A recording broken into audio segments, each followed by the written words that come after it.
बिस्मिल्लाहिर्रहमानिर्रहीम। आज हम लेके आए हैं कॉस्मेटिक्स की जानिब से सोल्यूशन वाले चैप्टर का एक और इम्पॉर्टेंट टॉपिक जिसका नाम है depression in freezing point. Depression in freezing point ये भी एक क्वालिटेटिव प्रॉपर्टी है। ये नंबर ऑफ सॉल्यूट पार्टिकल पे डिपेंड करता है। डिप्रेशन इन फ्रीजिंग पॉइंट क्या है? सबसे पहले आपके पास एक पेवर सॉल्वेंट है, और वो 1 kg है। 1 kg पेवर सॉल्वेंट यानी वाटर मौजूद है। इसमें डिप्रेशन इसका है कि फ्रीजिंग पॉइंट 0 डिग्री सी है। ये थर्मामीटर है और थर्मामीटर पे इसका जो फ्रीजिंग पॉइंट है वो 0 है। अब हम क्या करते हैं, हम इसमें सॉल्यूट डालते हैं। द डिक्रीज, जब सॉल्यूट डालते हैं तो होता क्या है, the decrease in the freezing point, इस फ्रीजिंग पॉइंट से और भी डिक्रीज होता है, 0 डिग्री सी से नीचे चले जाता है। The decrease the freezing point of pure solvent due to the addition of non volatile non electrolyte solute is called depression in freezing point. अब देखिए, आपके पास है एक और इसकी स्टेटमेंट, वो ये है कि the difference between freezing point of pure solvent जो है इसका फ्रीजिंग पॉइंट और इसके सॉल्यूशन का फ्रीजिंग पॉइंट, तो सॉल्यूशन का फ्रीजिंग पॉइंट जो है वो कम होता है और पेवर सॉल्वेंट का फ्रीजिंग पॉइंट ज्यादा होता है। क्या है ये याद रखिए, डिप्रेशन इन फ्रीजिंग पॉइंट, आपके पास फ्रीजिंग पॉइंट 0 डिग्री सी है माइनस, और यहां आपके पास सॉल्यूशन का फ्रीजिंग पॉइंट -1.86 डिग्री सी है।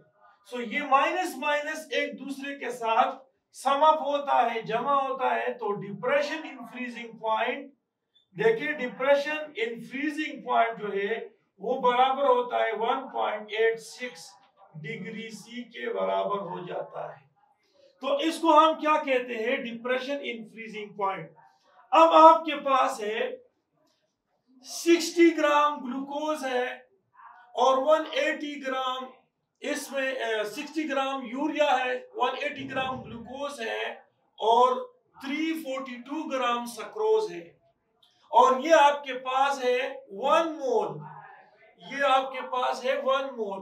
अब आपने 1 मोल यूरिया जो कि नॉन वोलेटाइल है, नॉन इलेक्ट्रोलाइट है, वो आपने 1 kg सॉल्वेंट में डिसॉल्व किया, हल किया, और यहां से क्या हुआ, यहां इससे 1 मोलर सॉल्यूशन बना। इस तरह से 180 ग्राम ग्लूकोज जो है 1 kg सॉल्वेंट में आपने इंट्रोड्यूस किया और इससे आपके पास 1 मोलर सॉल्यूशन बना। और इसी तरह से 342 ग्राम सक्रोज जो कि 1 मोल के बराबर है 1 kg सॉल्वेंट पानी में डिसॉल्व किया और इससे भी आपके पास 1 मोलर सॉल्यूशन आ गया। तो इन तमाम तीनों की याद रखिए, डिप्रेशन इन फ्रीजिंग पॉइंट जो है वो क्या है, वो सेम है, it will remain the same. क्यों सेम है? क्योंकि इसमें नंबर ऑफ पार्टिकल, तमाम में number of particle, Avogadro number of particle इसमें भी है, इसमें भी है और इसमें भी एवोगाड्रो नंबर ऑफ पार्टिकल है। लेकिन ये देखिए मास इसका अलग अलग है, नेचर अलग अलग है, तो इसीलिए डिप्रेशन भी जो है, डिप्रेशन इन फ्रीजिंग पॉइंट, ये भी एक क्वालिटेटिव प्रॉपर्टी है।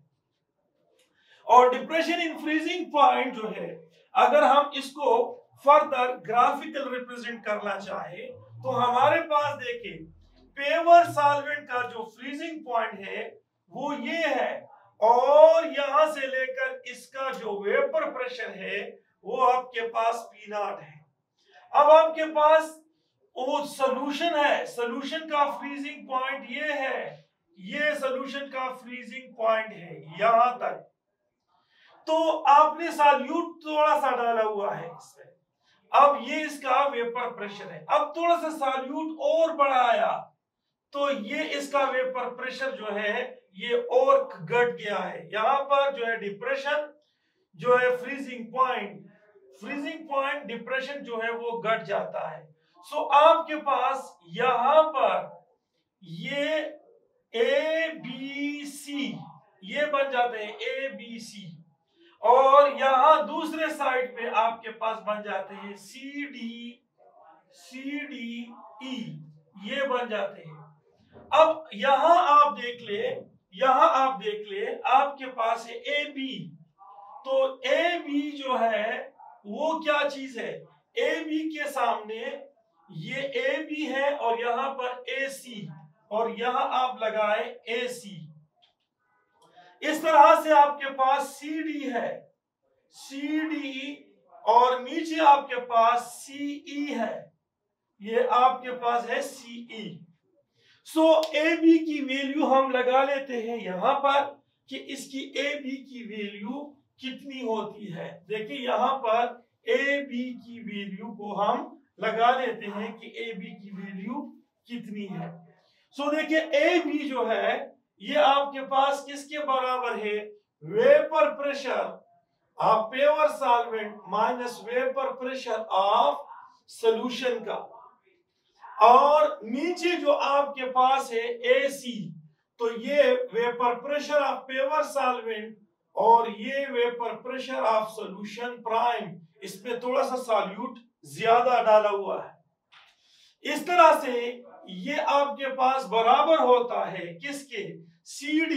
तो ये जो आपके पास CD है तो आपके पास है freezing point of pure solvent minus यहां पर फ्रीजिंग पॉइंट ऑफ सॉल्यूशन, ये आपके पास CD है, ये CD। इस तरह से आपके पास है CE, तो यहां पर क्या आपके पास है freezing point of pure solvent और यहां पर freezing point of solution prime.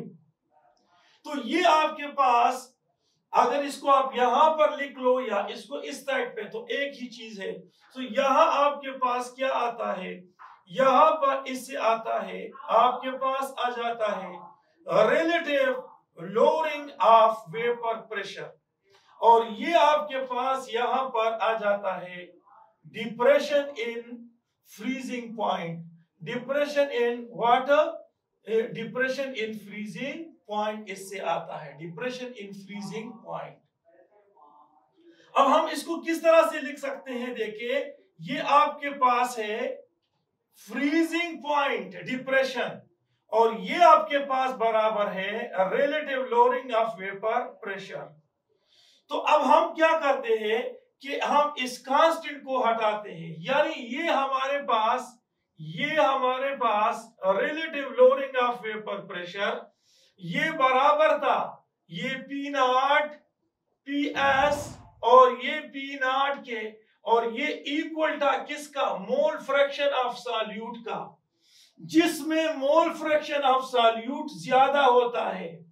Solute का मोल फ्रैक्शन जितना ज्यादा होता है, सपोज आपके पास ये सॉल्यूशन है यहां पर और इस सॉल्यूशन में सॉल्यूट का मोल फ्रैक्शन 0.4 है तो सॉल्वेंट का 0.6 है, और दूसरे सॉल्यूशन में सॉल्यूट का मोल फ्रैक्शन 0.3 है और सॉल्वेंट का 0.7 है। तो यहां पर इस वाले सॉल्यूशन में सॉल्यूट का मोल फ्रैक्शन ज्यादा है, इसलिए इसमें relatively lowering of vapour pressure में जो चेंज आता है वेपर प्रेशर में वो इसमें ज्यादा होगा।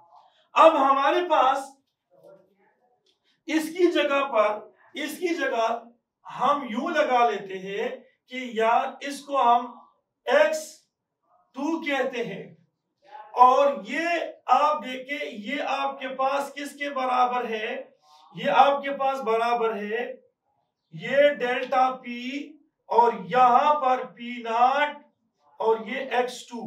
अब क्या करते हो कि इस कांस्टेंट को आप हटा दो, ये इसके बराबर है कांस्टेंट को। सो डिप्रेशन इन फ्रीजिंग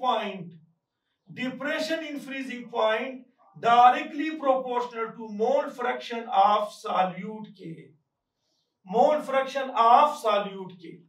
तो ये याद रखिए यहां पर सॉल्यूट का मोल फ्रैक्शन, यहां पर सॉल्यूट सबका मोल फ्रैक्शन रिमेन सेम है। याद रखिए, अगर आपके पास सोल्यूशन हो और दो सोल्यूशन हो तो उसमें जिस सोल्यूशन में मोल फ्रैक्शन ऑफ सॉल्यूट ज्यादा होता है उसमें डिप्रेशन इन फ्रीजिंग पॉइंट होती है। अब देखिए, डिप्रेशन इन फ्रीजिंग पॉइंट किसको कहते हैं कि आपके पास सॉल्वेंट है, वो फ्रीज होता है 0 डिग्री सी पे। सॉल्यूट के आने की वजह से ये सॉल्वेंट मॉलिक्यूल एक दूसरे से जुदा होते हैं। ये देखिए, ये एक सॉल्वेंट मॉलिक्यूल है यहाँ पर, और दरमियान में से ये सॉल्यूट जो है, सॉल्यूट के पार्टिकल पार्टीशन बनाते हैं।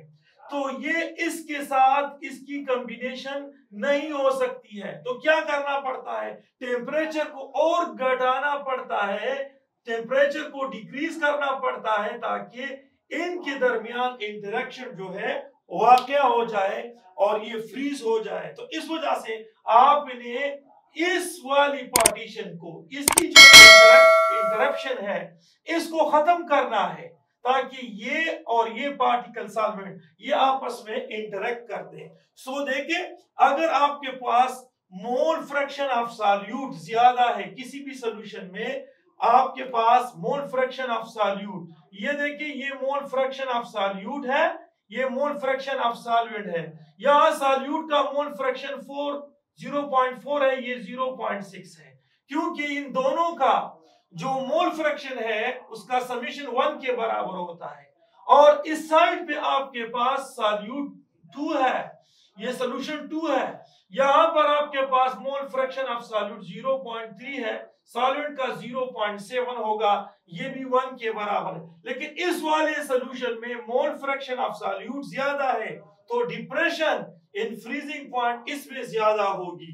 सो अब आगे इसको लेके जाते हैं कि डिप्रेशन इन फ्रीजिंग पॉइंट किस तरह से इसमें ज्यादा होती है और वो कौन सा तरीका है कि जिसके थ्रू हम इसको फाइंड आउट करते हैं। तो देखिए, आपके पास है यहां पर डिप्रेशन इन फ्रीजिंग पॉइंट, वो आपके पास है मोल फ्रैक्शन ऑफ सॉल्यूट के बराबर है।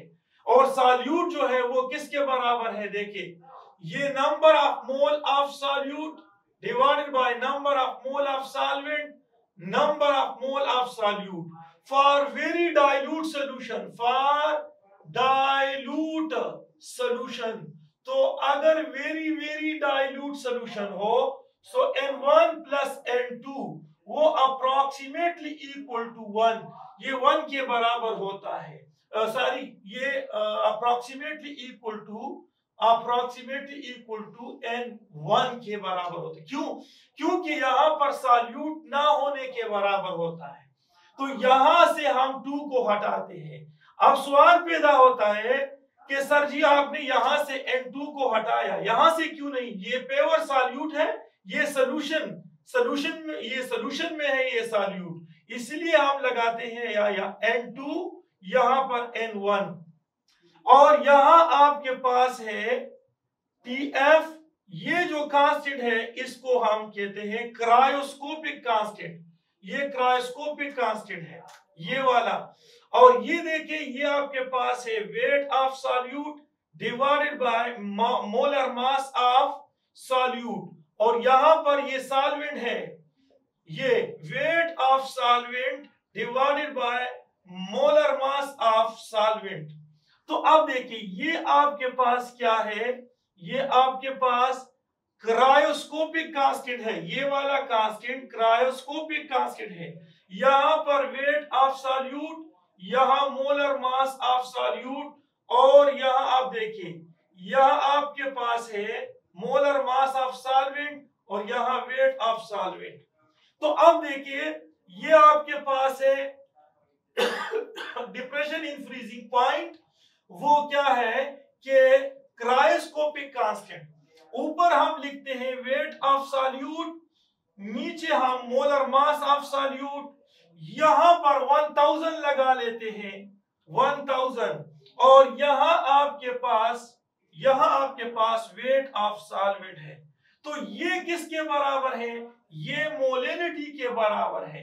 तो अब देखिए, depression in freezing point is directly proportional to molality, ये मोलिलिटी के बराबर है। जिसकी मोलिलिटी ज्यादा होती है डिप्रेशन उसमें ज्यादा होता है, याद रखिए। लेकिन यहां पर तीनों की मोलिलिटी सेम होती है, इसीलिए डिप्रेशन इन तमाम का डिप्रेशन इन फ्रीजिंग पॉइंट वो रिमेन द सेम होता है। तो अब यहां पर क्रायोस्कोपिक कांस्टेंट लगाते हैं, यहां क्रायोस्कोपिक कांस्टेंट लगाते हैं केसी क्रायोस्कोपिक कांस्टेंट, और यहां पर मोलिलिटी। तो ये जो क्रायोस्कोपिक कांस्टेंट है ये क्या चीज है?